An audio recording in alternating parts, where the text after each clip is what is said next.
매일 아침 미역국을 끓이시는 분이 계셨습니다. 창원에 사시는 69세 퇴직 보건교사 출신이셨는데요. 평생 건강을 가르치신 분답게 식단 관리를 정말 꼼꼼하게 하신 분입니다. 특히 미역국을 즐겨 드셨어요. 일주일에 서너 번은 꼭 끓이셨습니다. 뼈에 좋다고 알고 계셨기 때문입니다. 칼슘이 풍부하니까 골다공증 예방에 최고라고요. 그런데 68세에 건강검진을 받으셨습니다. 결과가 나왔는데 충격을 받으셨어요. 골밀도가 심하게 낮다는 진단을 받으신 겁니다. 골다공증 초기라고 했습니다. 어떻게 이런 일이 일어난 걸까요?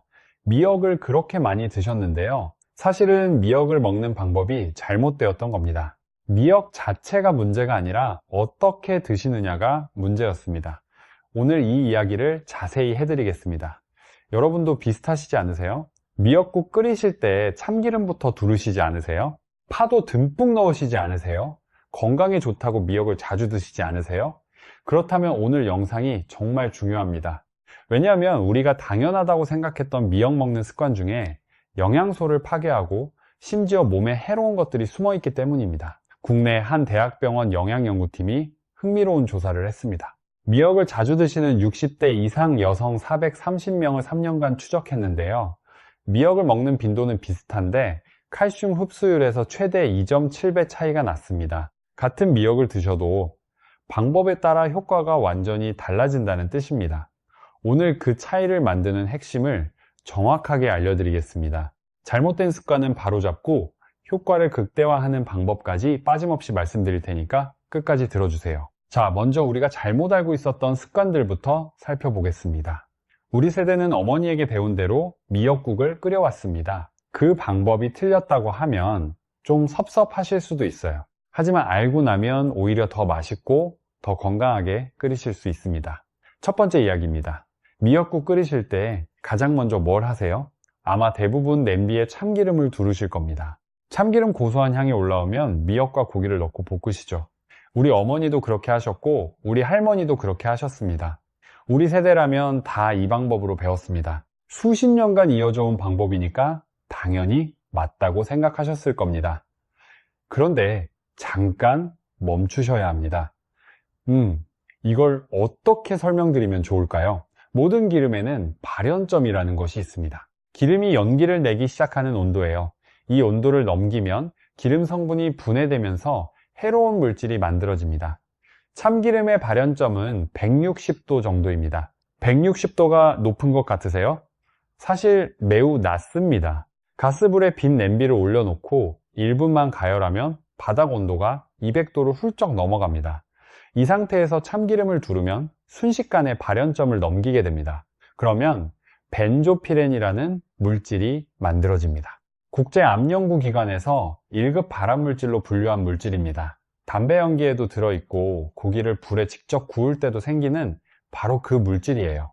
국내 소비자 안전 관련 기관에서 실제로 가정에서 참기름으로 볶음 요리를 했을 때 벤조피렌 발생량을 측정한 적이 있습니다. 일부 조건에서 식품 안전 기준치를 초과하는 양이 검출됐습니다. 한두 번이야 큰 문제가 안 될 수 있습니다.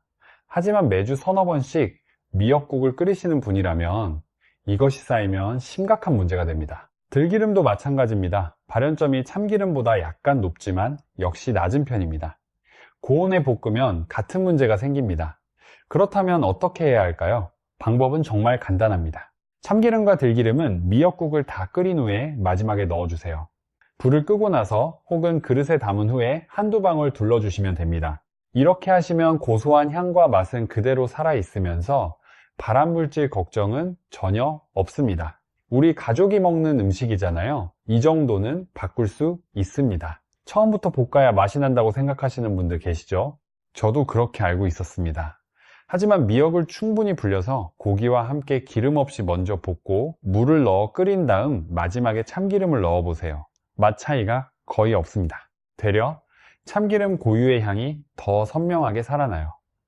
혹시 그래도 볶는 과정을 빼기 어려우신 분이라면요, 발연점이 높은 식용유와 참기름을 반반씩 섞어서 사용하세요. 식용유의 발연점은 200도에서 230도로 훨씬 높습니다.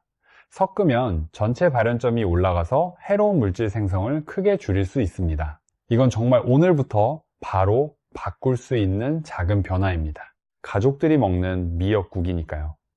자, 두 번째 잘못된 습관으로 넘어가겠습니다. 이번 내용은 아마 정말 놀라실 겁니다. 미역국에 파 넣으시나요?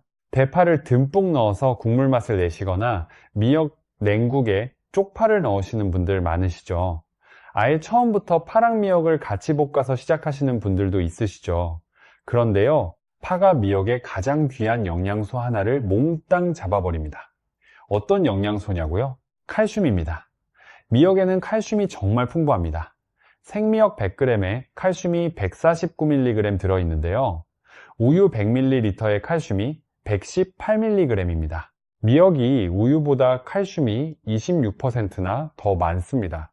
이 사실을 아시는 분이 많지 않으세요. 문제는 파 안에 유황과 인이 들어있다는 겁니다. 이 두 성분이 장에서 칼슘과 결합해버려서 몸 안으로 들어가지 못하게 막습니다. 따뜻한 국으로 드시든 시원한 냉국으로 드시든 파가 한 대라도 들어가면 칼슘은 대부분 그냥 빠져나갑니다. 결국 뼈를 튼튼하게 하려고 미역을 드셨는데 정작 뼈에는 별 도움이 되지 않았던 거예요. 이건 정말 안타깝습니다. 우리가 몰랐던 거니까요. 아까 말씀드린 창원의 퇴직 교사분도 미역국에 항상 대파를 넣으셨다고 합니다. 그래서 미역을 그렇게 많이 드셨는데도 칼슘이 제대로 흡수되지 않았던 겁니다. 이 사실을 알고 나니 정말 안타까우시죠? 한 가지 오해 없으시도록 말씀드릴 것이 있습니다. 파와 미역을 함께 드신다고 해서 칼슘 말고 다른 영양소까지 다 없어지는 것은 아닙니다. 알긴산이나 식이섬유, 요드 같은 다른 성분들은 여전히 섭취하실 수 있어요. 파가 들어간 미역국이 완전히 영양가 없는 것은 아닙니다. 하지만 뼈 건강을 위해 미역을 드시는 거라면, 특히 골다공증이 걱정되시는 분이라면 미역 드실 때만큼은 파를 빼주세요. 파 대신 뭘 넣으면 좋을까요? 마늘입니다. 마늘은 미역에 좋은 성분들이 흡수되는 걸 방해하지 않아요. 오히려 마늘 안에 알리신이라는 물질이 세균을 막고 염증을 줄여주는 역할까지 합니다. 마늘 넣은 미역국이 오히려 더 건강하고 맛도 좋습니다. 세 번째 잘못된 습관입니다. 이것은 특정 질환을 가지신 분들이 꼭 아셔야 할 내용이에요. 아무리 좋은 것도 지나치면 탈이 납니다. 미역이 바로 그렇습니다. 왜냐하면 미역에는 요드라는 성분이 아주 많이 들어있거든요. 요드는 갑상선 호르몬을 만드는데 꼭 필요한 성분이에요. 우리 몸의 신진대사를 조절하는 핵심 호르몬입니다. 하지만 너무 많이 섭취하면 오히려 갑상선이 호르몬 생산을 줄여버립니다. 갑상선 기능 저하증이 생길 수 있는 거예요. 식품안전관련 기관이 발표한 성인 하루 요드 권장 섭취량은 150 마이크로그램입니다. 그런데 미역국 한 그릇에는 무려 700 마이크로그램 이상의 요드가 들어있습니다. 권장량의 거의 4.7배예요. 건강하신 분들은 하루에 2그릇까지는 큰 문제가 없습니다. 우리 몸이 자연스럽게 소변으로 배출하니까요. 하지만 미역국을 한 번에 많이 끓여서 며칠 동안 계속 드시는 것은 좋지 않습니다. 특히 조심하셔야 할 분들이 계십니다. 첫째, 콩팥이 안 좋으신 분들입니다. 미역에는 칼륨도 풍부합니다. 건강한 콩팥을 가지신 분들은 칼륨을 섭취해도 소변으로 자연스럽게 내보냅니다. 하지만 콩팥 기능이 떨어진 분들은 칼륨을 제대로 배출하지 못합니다. 혈액 속에 칼륨이 쌓이면 처음에는 다리에 힘이 빠지고 손이 저립니다. 더 심해지면 심장이 불규칙하게 뛰기 시작합니다. 부정맥이 생기는 거예요. 몸에 좋다고 열심히 드신 미역이 오히려 위험해질 수 있다는 겁니다. 만약 가족 중에 콩팥 치료를 받고 계신 분이 있다면 오늘 이 내용을 꼭 알려주세요. 둘째, 혈전 방지 약을 드시는 분들입니다. 와파린 같은 약을 드시는 분들이요, 미역의 풍부한 비타민 K가 이 약의 효과를 떨어뜨릴 수 있습니다. 약을 드시는 이유가 없어지는 거예요. 소량씩 가끔 드시면서 담당 의사와 꼭 상담하세요. 셋째, 출산 후 산모분들입니다. 우리나라에서는 예로부터 산모가 기력 회복을 위해 미역국을 삼시세끼 드시는 전통이 있습니다. 어머니와 시어머니가 정성스럽게 끓여주시는 미역국은 정말 따뜻한 사랑이죠. 그런데 최근 의학 연구에서 중요한 결과가 나왔습니다. 산모가 먹은 요드가 젖을 통해서 고스란히 아기한테 넘어간다는 거예요. 갓 태어난 아기의 갑상선은 아직 미성숙해서 이 많은 요드를 감당하기 어렵습니다. 국내 모유수유 전문가들은 젖을 먹이는 산모라면 미역국을 일주일에 한두 그릇 정도로 줄이는 것이 안전하다고 말하고 있습니다. 주변에 출산을 앞두신 딸이나 며느리가 있으시면 이 내용을 꼭 전해주세요. 사랑하는 아기의 건강을 지키는 일이니까요. 자, 여기까지 우리가 잘못 알고 있었던 습관 3가지를 살펴봤습니다. 정리해드리면요. 참기름으로 볶지 마시고 마지막에 넣으세요. 파 대신 마늘을 사용하세요. 그리고 콩팥이 안 좋거나 혈전 방지 약을 드시는 분, 수유 중인 산모분은 과다 섭취를 조심하세요. 그런데요, 잘못된 습관을 고치는 것만으로는 충분하지 않습니다. 미역의 효과를 제대로 보려면 한 가지가 더 필요합니다. 바로 미역을 손질하는 방법입니다. 이 부분을 정확히 아시는 분이 의외로 적습니다. 여러분, 미역 불리실 때 어떻게 하세요? 물에 대충 담가서 불리시나요? 아니면 오래 불리시나요? 미역을 올바르게 불리는 것이 생각보다 정말 중요합니다. 왜냐하면 불리는 시간에 따라 요드 함량이 크게 달라지기 때문입니다. 국내 식품 안전 관련 연구에 따르면 건미역을 찬물에 30분 정도 불리면 요드가 약 35% 줄어듭니다. 요드 과다 섭취가 걱정되시는 분들에게는 이 30분이 정말 중요합니다. 갑상선에 민감하신 분들은 이 방법을 꼭 기억하세요. 하지만요, 너무 오래 불리시면 안 됩니다. 1시간 이상 불리면 미역의 미끄러운 점액 성분인 알긴산이 물속으로 빠져나갑니다.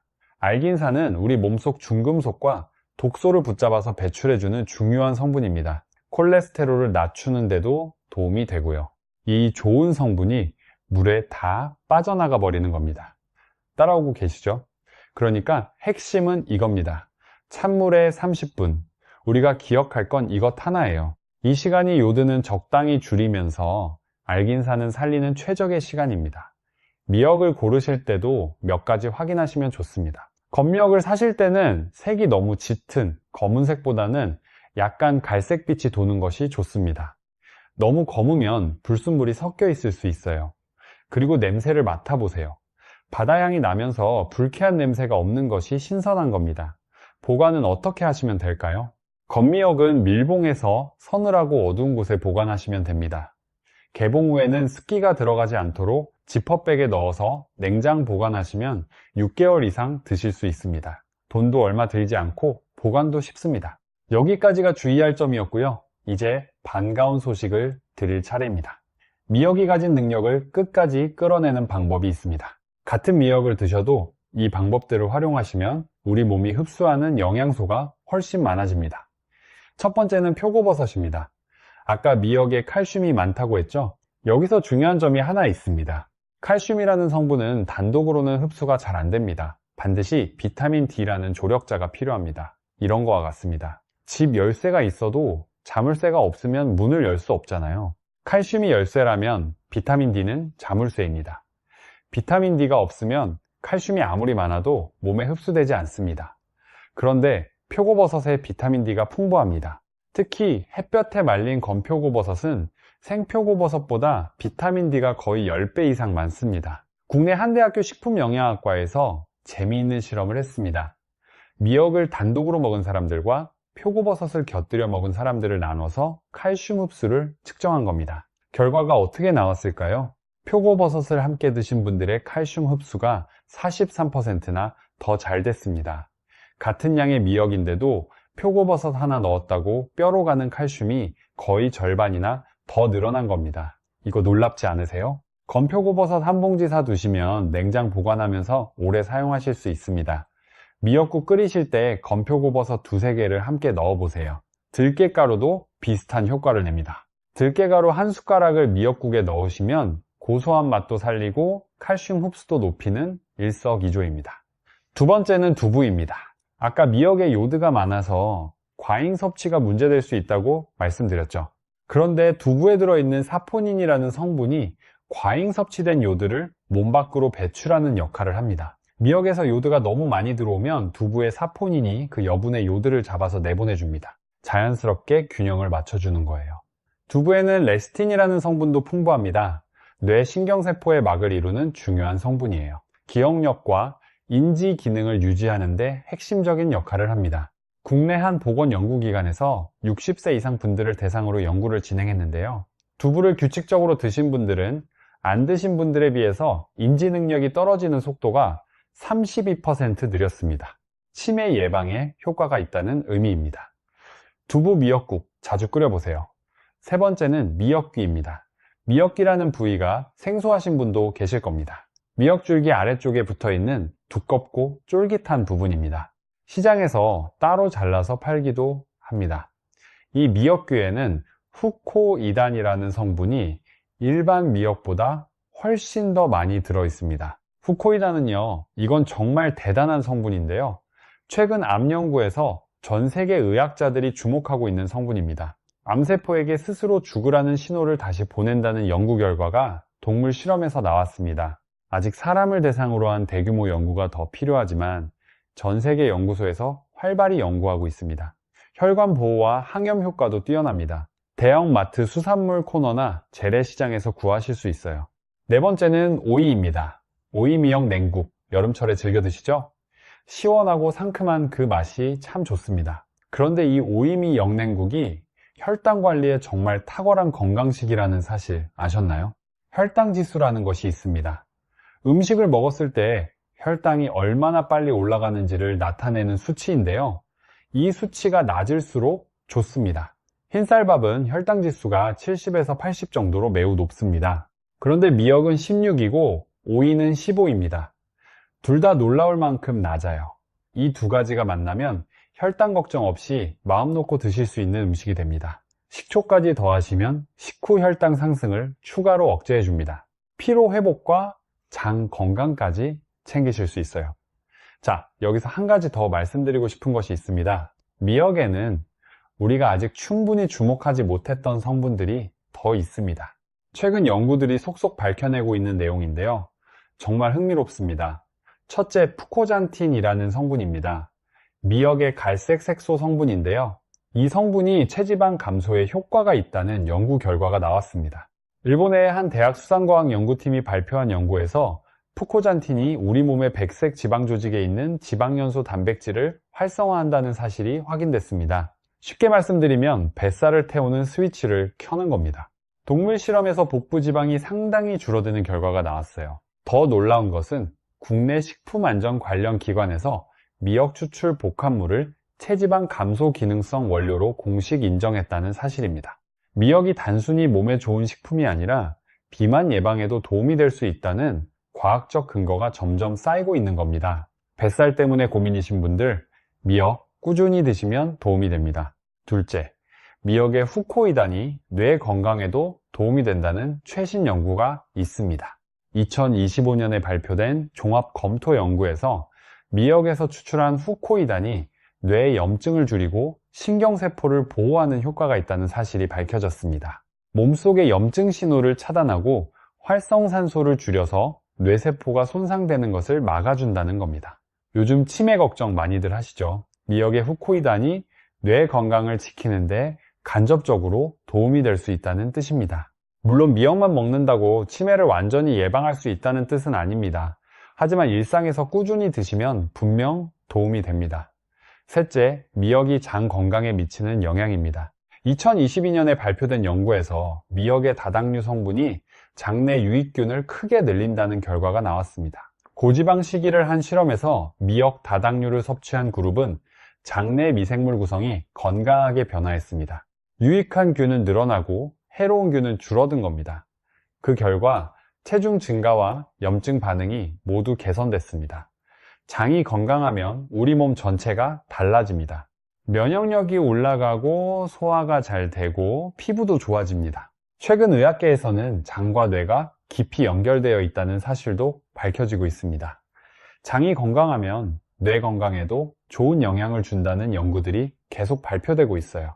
미역 한 그릇이 장과 뇌를 동시에 챙기는 셈입니다. 자, 오늘 우리 함께 정말 많은 내용을 알아봤습니다. 마지막으로 핵심을 깔끔하게 정리해 드리겠습니다. 우리가 바꿔야 할 습관 3가지입니다. 첫째, 참기름으로 볶지 마시고 다 끓인 후 마지막에 넣으세요. 발연점이 낮아서 고온에서 발암물질이 생깁니다. 둘째, 파 대신 마늘을 넣으세요. 파의 유황 성분이 칼슘 흡수를 막습니다. 셋째, 콩팥 질환이 있거나 혈전 방지약을 드시거나 수유 중이시면 과다 섭취를 피하세요. 미역의 효과를 높이는 방법 4가지입니다.